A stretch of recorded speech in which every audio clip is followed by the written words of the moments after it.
What editing is for. You can give this to Milton. Hey, all right, so we're back.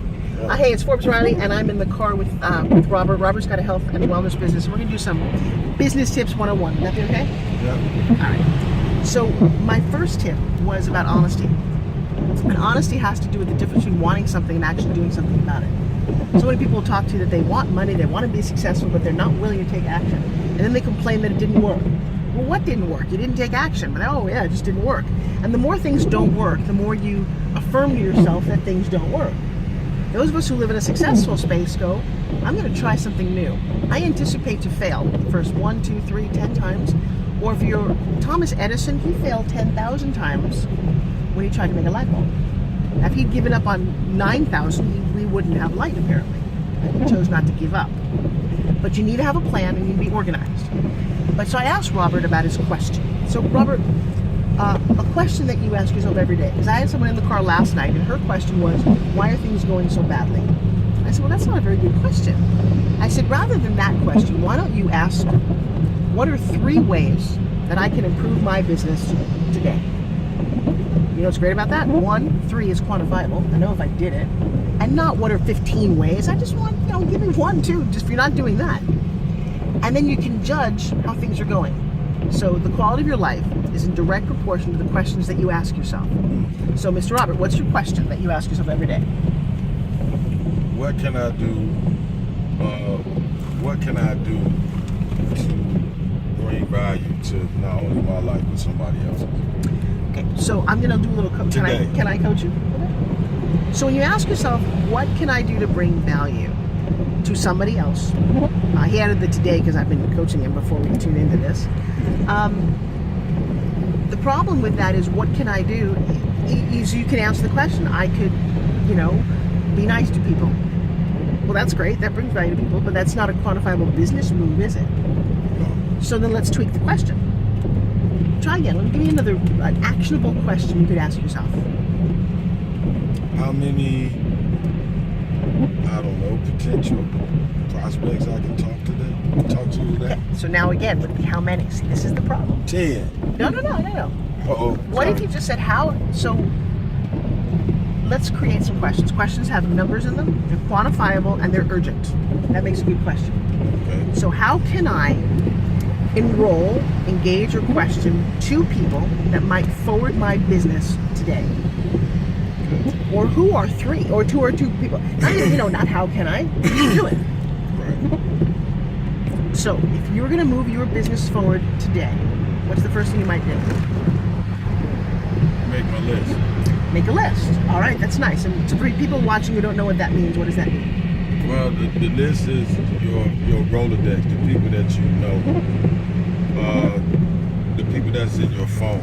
You take the numbers and the people that you know, that's phone numbers and names that's in your phone, and you write them down on a piece of paper. So what happens in a network marketing environment when you've run out of your list? So you created a list. Now what? You've called everybody that you know.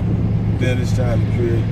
Well, in the process of going through your list, you also create a new list by the new group of people that you talk to. Okay.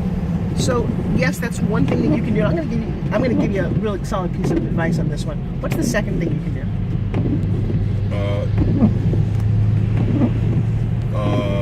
The second thing, attend the meetings. They always say that 80% of the success is just showing up. Okay. So make the meetings. So now I asked Robert if he'd done this. You used to do this before. I said, so you said at one point you were making a list of, on your vision board it says what? Talk to 10 people a day about business opportunity. Okay, and did you do that? Did you keep a record of those people?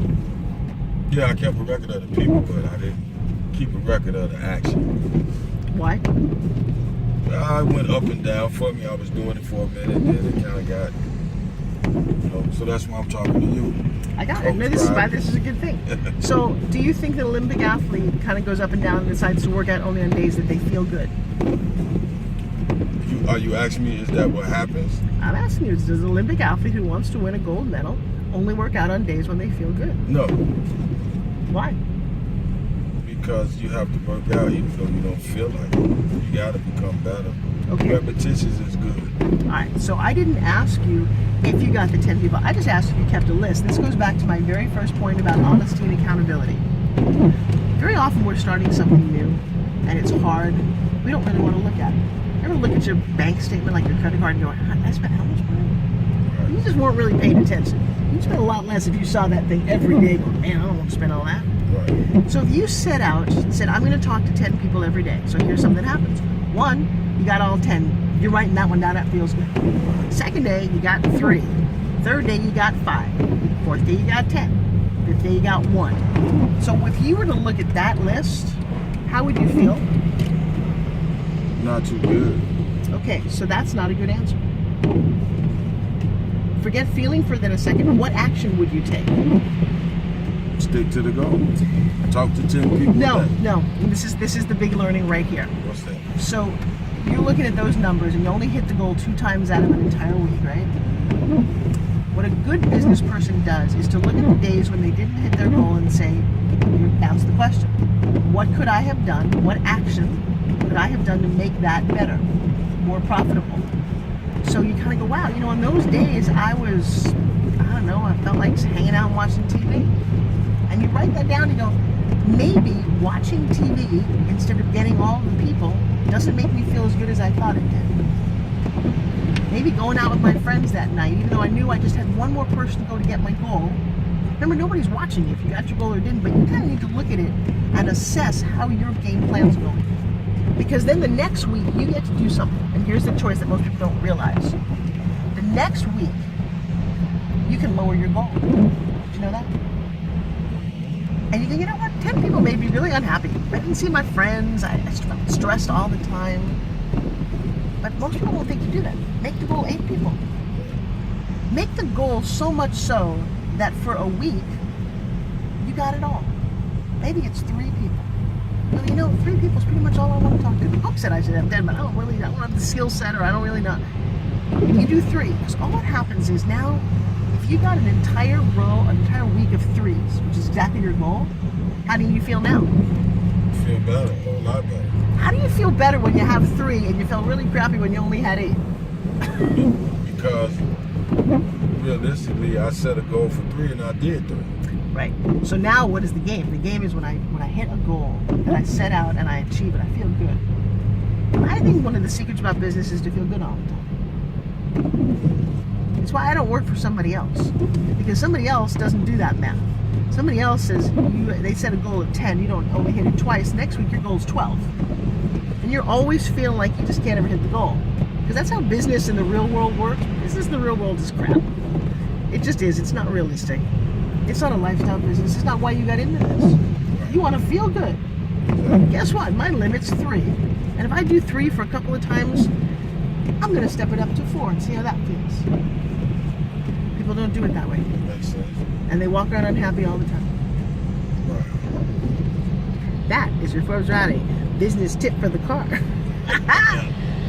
I know it. Thank you. You are awesome. You ride, I don't know what I'm trying to come up with a good rhyme. Give me a good rhyme. All is fair in love and war? No, that's not it. I don't know. Oh, wait. That's tell them. That's my agent calling. Oh, I got a new booking. I love you guys. Bye.